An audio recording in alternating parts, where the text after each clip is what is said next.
All right, let's go ahead and get started. I know there's not a lot of people here, but might as well just do a quick run through of it anyway. More people show up, that'll be great. Get everything set up here. Let's start with, can I get a designated note taker for today? Honestly, there's so few people I can take notes. If I can spell my own name, Lord. Any new faces? I don't see any new faces here. All right, let's jump right into open RFCs.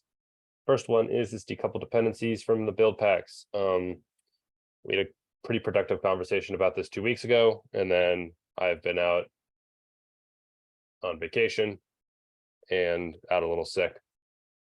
So I've not had any time to actually update this. So my goal is to hopefully update this week, early next week, get something in.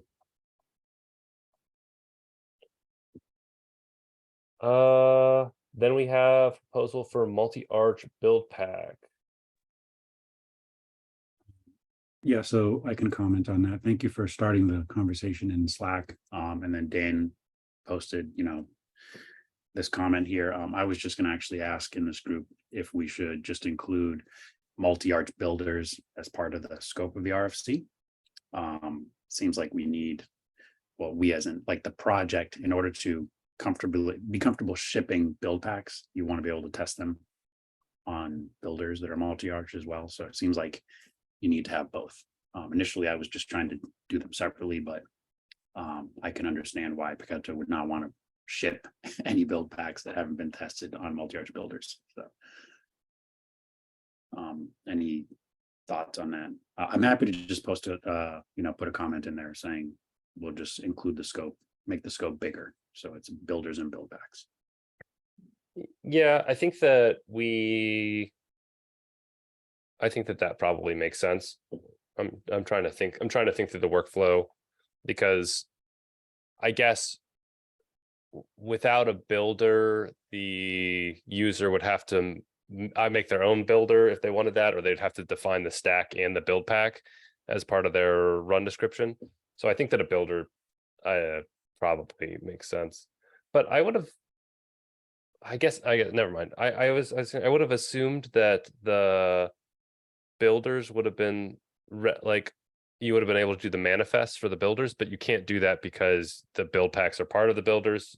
You can only do that for the stacks then. Okay. Yeah, I mean, you're talking about complexity that I don't think I've even considered yet, because I've been usually creating builders with no build packs, and so you're right. Like, there's that level of it too. Yeah.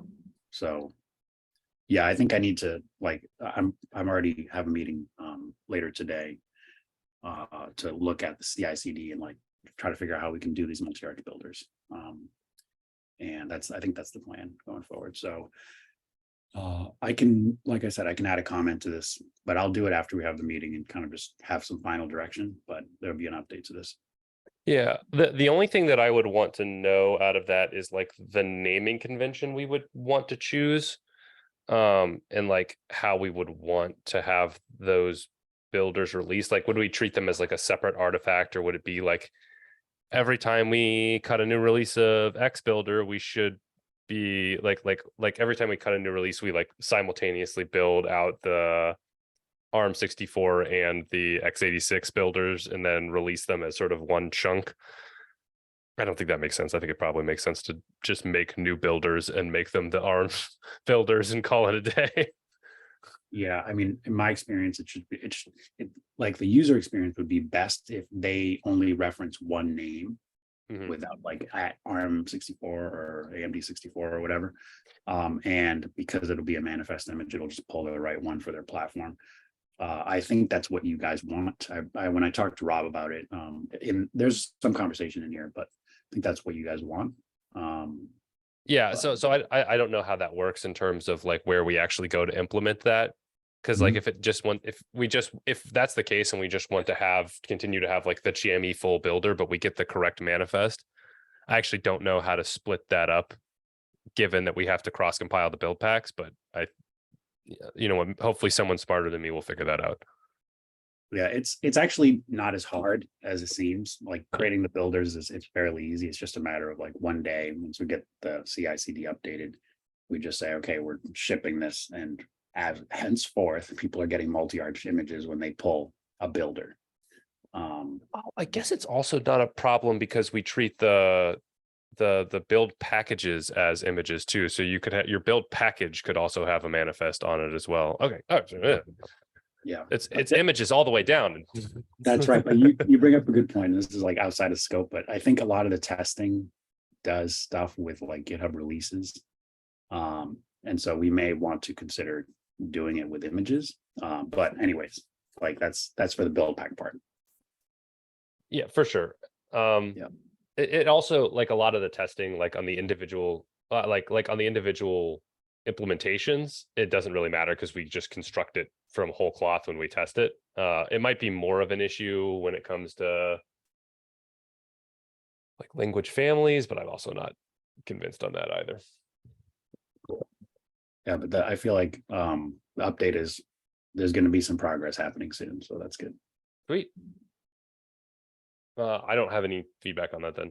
I was glad that starting a thread in Slack was able to kick off some of that stuff. Yes, thank you. Yeah, no problem. Easiest part of my job, to be honest. I'm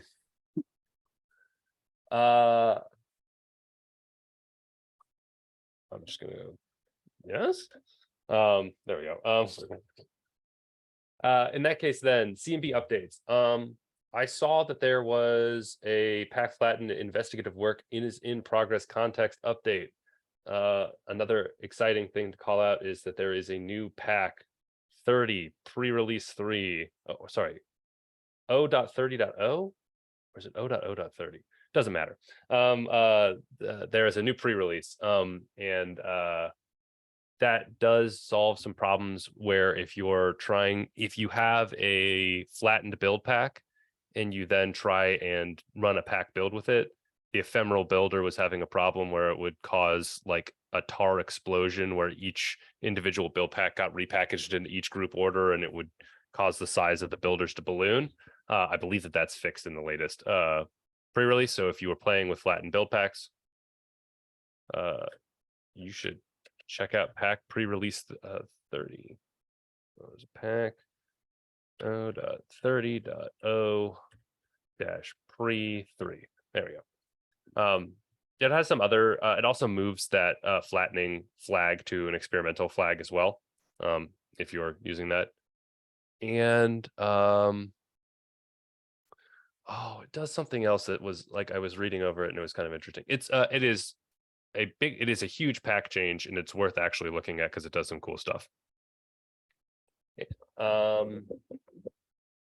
Project updates.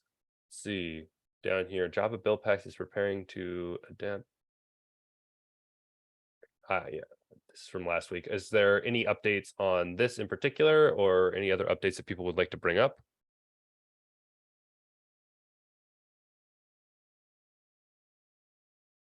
Okay. And then, is there any open mic questions? I know this is a pretty short meeting. Cool. In that case, I don't know that I have anything else. So we can call it. Sounds good, short and sweet. Oh yeah. All right, guys. See ya. See you.